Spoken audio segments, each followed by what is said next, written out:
xalq arasida etudlar bilan tanilgan dаңlıq artist Adil Mejitning o'tgan oyda Xitoy soqchilari tarafidan tutib ketilganligi va oz deganda 3 yillik qamoq jazosiga hukm qilinganligi haqida gap so'zlar tarqalgan bo'lsa-mu, lekin Adil Mejitning Turkiyadagi oilasi bu haqda hech qanday uchurga erishalmaganligini bildirgan edi.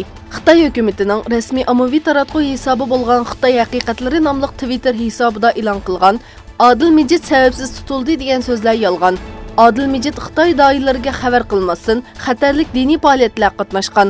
Dаңlıq bo'lishi Xitoydagi diniy faoliyatlarga doir qonunlarga xiloflik qilsa bo'ladi deganlik bo'lmaydi. Mazmundagi yo'llanma orqali Adil Mejitning tutilganligi jazmlashtirildi. Ülke Ocakları Teşkilatı, Taşköprü Şöbesi Şarkı Türkistan xalqining mustaqilligini qo'llash, ularning yolg'iz emasligini ko'rsatish maqsadida Cumhuriyet meydanida yurish faoliyati o'tkazdi. Yurish faoliyati xalqning diqqat e'tiborini qo'zg'agan bo'lib, nurg'un kishi qatnashdi. Xitoy davlat raisi Xi Jinpingning yuqori darajalik harbiy amaldorlar bilan o'tkazgan yig'inda Xitoy armiyasining jiddiy holatga taqobil turish engini kuchaytirishni va jangga tayyor turish uchun qilish kerak bo'lgan barliq ishlarni qilishini aytdi. Janubiy Xitoy dengizidagi talash tortishlar, Amerika bilan bo'lgan savdo urushi va Tayvanning o'rni masalasi qatorliqlarda vaziyat jiddiylashayotgan paytda Xitoyning armiyani kuchlantirish tirishchanligi diqqat tortdi.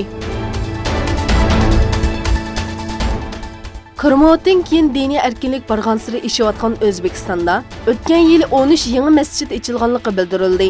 O'zbekiston musulmonlar idorasining bayonotiga asoslanganda 2018-yili davlat miqyosida 13 masjid yangidan ochildi. 39 masjidning qurilishi davomlashmoqda. Shuning bilan birga 100 dak masjid remont qilindi.